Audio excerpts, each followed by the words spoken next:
ഞാൻ ഇവിടെ നല്ലപോലെ രീതിക്ക് സ്കൂളിൽ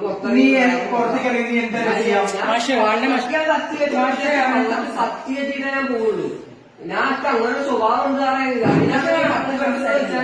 വീട് കടത്ത് തേങ്ങ മാങ്ങച്ച കാറ്റ് ഞാൻ പറയും ഇന്നതിന്റെ ഉള്ളിലിട്ട് മെന്റലായിട്ട് ഹരാസ്മെന്റ് വീടൊക്കെ എടുത്തിട്ടേ സാറിന് പിന്നെ എവിടെയെങ്കിലും പുറത്ത് കിട്ടിയ തീർക്കുനാണ് കൊന്നിട്ട് പറഞ്ഞ കൊന്നിടും. എന്നിട്ട് ഫോൺ കണ്ടോ ആ കുട്ടിയുടെ മുഖം പ്രദർശിപ്പിച്ചതും മാധ്യമങ്ങൾ കാണിച്ച പോക്കൃത്തരമാണ്. മുഖ്യധാരാ മാധ്യമങ്ങൾക്കടക്കം ഇവിടെ ലീഗൽ അഡ്വൈസറും മറ്റത് മറിച്ചതെന്നൊക്കെ പറഞ്ഞ് വലിയൊരു ടീം തന്നെയുണ്ട്. സീനിയർ അഭിഭാഷകരാണ് ഇവർക്ക് വേണ്ടിയിട്ടൊക്കെ പലയിടത്തും പ്രസന്റ് ചെയ്തേക്കണതൊക്കെ. അവര് ആ കുട്ടിയെ മുഖം കാണിച്ചത് ഉൾപ്പെടെ ഇന്ന് മന്ത്രി ശിവൻകുട്ടി ഉൾപ്പെടെ പറഞ്ഞിട്ടുണ്ട്. ആ കുട്ടിയുടെ മുഖം കാണിച്ചത് നിയമവിരുദ്ധമാണ് എന്നുൾപ്പെടെ. ഇതൊന്നും അറിയാൻ പാടില്ലാതെയാണോ ലീഗൽ അഡ്വൈസർമാരെയൊക്കെ അതിന്റെ തലപ്പത്ത് കയറ്റിയിരുന്നത്? നമസ്കാരം. മാതാ പിത ഗുരു ദൈവം എന്നാണ് നമ്മളെയൊക്കെ സ്കൂളിൽ പഠിപ്പിച്ചിരിക്കുന്നത്. അതായത് മാതാവിനെയും പിതാവിനെയും നമ്മുടെ ഗുരുക്കന്മാരെയും ബഹുമാനിക്കണം എന്നതാണ് അതിനെ പറയുന്നത്. പക്ഷെ കുറച്ചു കാലങ്ങളായി സമൂഹത്തിൽ സിനിമയുണ്ടാക്കുന്ന വിവിധ വിഷയങ്ങൾ, അതായത് പണി, മാർക്കോ തുടങ്ങിയ സിനിമകൾ നാട്ടിലുണ്ടാക്കുന്ന വിവാദങ്ങൾ ചെറുതൊന്നുമല്ല. ഇതൊക്കെ തന്നെയാണ് കുട്ടികൾ കാണുന്നതും കുട്ടികൾ അത് പഠിക്കുന്നതും ഒക്കെ ചെയ്യുന്നത്. എന്നിട്ട് നാളെ അതൊരു വയലൻസ് ആയി കഴിയുമ്പോൾ അല്ലെങ്കിൽ കുട്ടികൾ അത് നാളെ ആവർത്തിക്കും എന്നുള്ളതിനൊന്നും ഒരു വിഷയവും വേണ്ട. അവരങ്ങനെ തന്നെ ചെയ്യും. കാരണം ചെറിയ കുട്ടികൾ കണ്ടു വളരുന്നത് എന്താണോ അതാണ് വളരുമ്പോഴും അവർ ചെയ്യുക. മാർക്കോ, പണി തുടങ്ങിയ സിനിമകളിലൊക്കെ കാണിക്കുന്ന ആ വയലൻസ് തന്നെയാണ് ഇന്നലെ ആ കുട്ടി ആ ക്യാമ്പസിലിരുന്ന് കാണിച്ചതും അല്ലെങ്കിൽ ആ സ്കൂളിലിരുന്ന് ആ അധ്യാപകനോട് പറഞ്ഞതും. ഞാൻ ഇവിടെ നല്ലപോലെ രീതിക്ക് സ്കൂളിൽ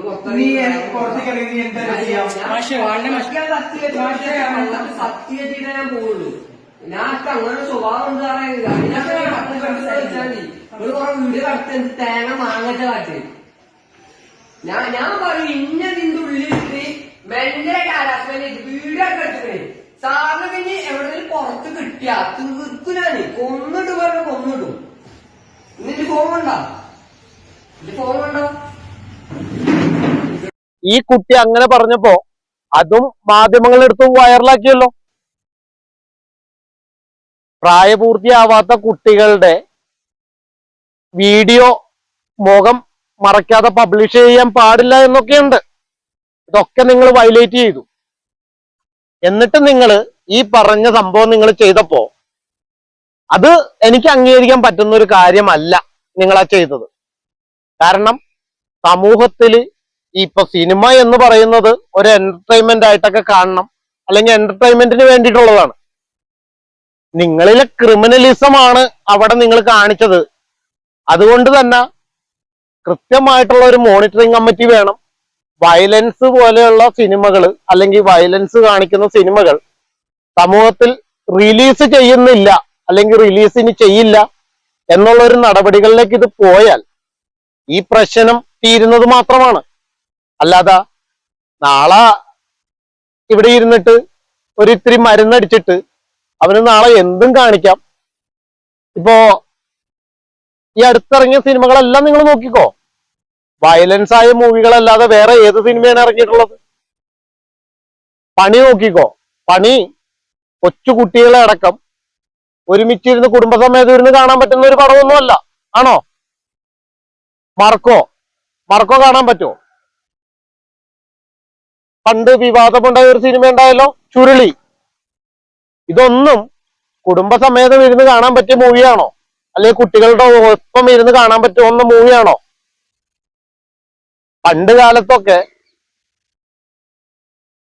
പണ്ടെന്നൊക്കെ പറഞ്ഞു കഴിഞ്ഞാൽ ഒന്നെങ്കിൽ പാരന്റ്സ് ഒരു മൊബൈൽ കൊടുക്കണം, അല്ലെങ്കിൽ വേറെ ആരെങ്കിലും സുഹൃത്തുക്കളെ ആരെങ്കിലൊക്കെ മൊബൈൽ എടുക്കണം. ഇന്നതൊന്നും വേണ്ട. ഇന്ന് വീട്ടിലിരിക്കുന്ന ടി വിയിൽ നിന്നും ആ ടി വിയിലെ റിമോട്ടില് യൂട്യൂബില് അല്ലെങ്കിൽ വോയിസ് കൊടുത്തു കഴിഞ്ഞാൽ ടി വിയിൽ ഇരുന്ന് കാണാൻ പറ്റും. അത്രയും വന്നു കഴിഞ്ഞാൽ, അത്രയും കാലഘട്ടം ഡെവലപ്പായി കഴിഞ്ഞപ്പോ ഇതുപോലെയുള്ള വയലൻസ് മൂവികളെ പ്രദർശിപ്പിക്കാനും അതിനെ സപ്പോർട്ട് ചെയ്യാനും നിങ്ങൾ തെളിഞ്ഞാൽ നാളെ കുട്ടികൾ ഇത് തന്നെ ചെയ്യും. ആ ചെയ്തതിനാ നിങ്ങള് രണ്ടുപേരുടെയും വശം ഞാൻ അംഗീകരിക്കുന്നൊന്നുമില്ല. സിനിമ അവരുടേതായ ശൈലി കാണിച്ചു. ഞാൻ ഇന്നിപ്പോ ഒരു തിരക്കഥാകൃത്തിനെ വിളിച്ചു കഴിഞ്ഞപ്പോ എന്നോട് പറഞ്ഞത് അത് ആവിഷ്കാര സ്വാതന്ത്ര്യമാണ്. അത് ആ കൊച്ചു പറഞ്ഞതും ആ കൊച്ച ക്യാമറയുടെ മുമ്പിൽ നിന്ന് അതേപോലെ പറഞ്ഞപ്പോഴും അതും എങ്ങനെ എടുക്കണം? അപ്പോ സിനിമ ഉണ്ടാക്കുന്ന പൊല്ലാപ്പുകൾ ചെറുതൊന്നുമല്ല. വയലൻസ് ആയിട്ടുള്ള മൂവികള് സമൂഹത്തിൽ ഇറക്കുന്നത് ഇതുപോലെയുള്ള വലിയ ദുരന്തങ്ങൾക്കാണ്. അപ്പൊ ആ കൊച്ച് അവിടെ കൊണ്ട് പറഞ്ഞു തീർത്തു. എന്താ പറഞ്ഞത്? ഇറങ്ങി വന്ന നിന്റെ രണ്ട് കാലം ഞാൻ തല്ലി പിടിക്കുന്നു. ഒരു മാഷിനോടാണ് പറയുന്നത്, അല്ലെങ്കിൽ സ്കൂളിലെ പ്രധാന അധ്യാപകനോടാണ് പറയുന്നത്. ഒന്ന് ആലോചിച്ച് നോക്കി നിങ്ങൾ. പണ്ടൊക്കെ ഞാനും സ്കൂളിൽ പഠിച്ചാണ്, നിങ്ങൾ ഓരോരുത്തരും സ്കൂളിൽ പഠിച്ചതാണ്. നമ്മളൊക്കെ അങ്ങനെ പറഞ്ഞിട്ടുണ്ടോ? അപ്പോ ലഹരിയാണ് ഇവിടെയുള്ള ഇതിന്റെയൊക്കെ പ്രധാന പ്രശ്നങ്ങളും. അത് സിനിമ ഉണ്ടാക്കുന്നത് ഒരു ഭാഗത്ത്, ലഹരി ഉണ്ടാക്കുന്ന വിഷയങ്ങൾ മറ്റൊരു ഭാഗത്ത്. ഇങ്ങനെ പോയിട്ട് എന്താ കാര്യം? ഇത് അംഗീകരിച്ച് മിണ്ടാതിരിക്കാനൊന്നും എന്നെ കൊണ്ടൊന്നും പറ്റത്തൊന്നുമില്ല.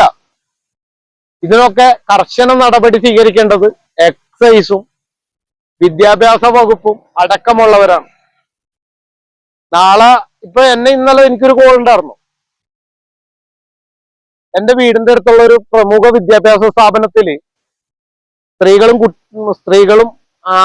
സ്ത്രീയും പുരുഷനും അടങ്ങുന്ന വിദ്യാർത്ഥികൾ അടങ്ങിയ സംഘം മയക്കുമരുന്ന് വലിക്കുന്നു എന്നുള്ളതാണ്.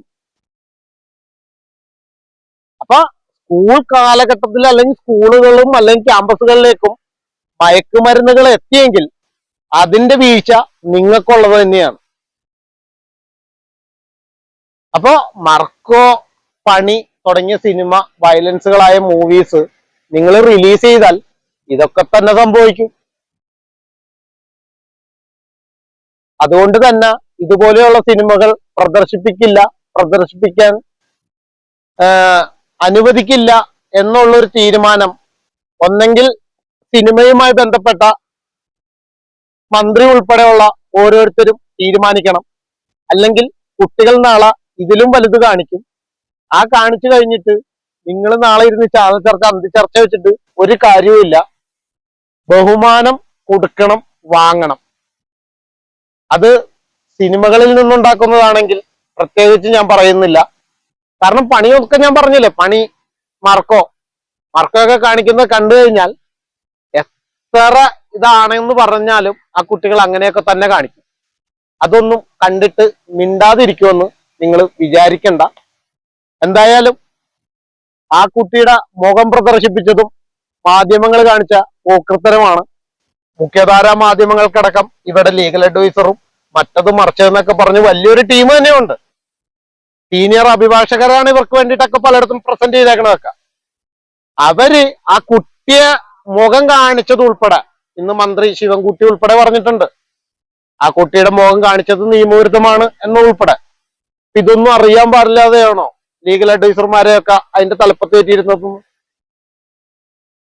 എന്തായാലും ഈ പറഞ്ഞ പോലെ നിയമ നടപടികള് വേണം. കർശനമായ എന്ത് കാണിച്ചാലും സിനിമയല്ലേ, തിയേറ്ററിലല്ലേ, ടിവിയിലല്ലേ ഓടുന്നത് എന്നല്ല, ആ കാണിച്ചതിൽ നിന്നുള്ള മറുപടിയാണ് ഇന്നലെ ആ കുട്ടി കാണിച്ച ആ അഭ്യാസവും. ഇതൊന്നും അംഗീകരിച്ച് മിണ്ടാതിരിക്കാൻ എനിക്ക് ആവത്തില്ല. സമൂഹത്തിന് ഇതുണ്ടാക്കുന്ന വിപത്ത് നാളെ വളരെ വലുതായിരിക്കും. പണ്ട് നിങ്ങൾ ഓർക്കുന്നുണ്ടോ എന്ന് എനിക്കറിയില്ല, നമ്മുടെ ദൃശ്യം